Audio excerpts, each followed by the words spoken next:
দেখেন আমি গোসল করে এটা খেতে বসে গেলাম।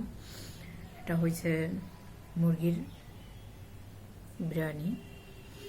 তো দেখি আমি মুরগির মাংস নিই নাই, আমি এখানে এই যে গরুর মাংস নিয়েছি। আর এখানে আমার এমনি কাঁচামরিচ, এটা হয়েছে আমার লেবু। তো আজকে গরম গরম খাবারটা গোসল করে এসে দেখেন না কীরকম লাগছে। গোসল করে এসে আমি খেতে বসে গেলাম। অসাধারণ গরুর মাংসটা কীরকম দেখেন।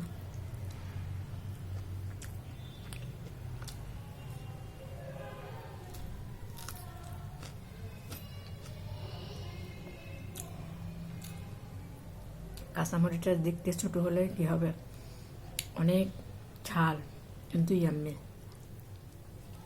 টাটা বালা।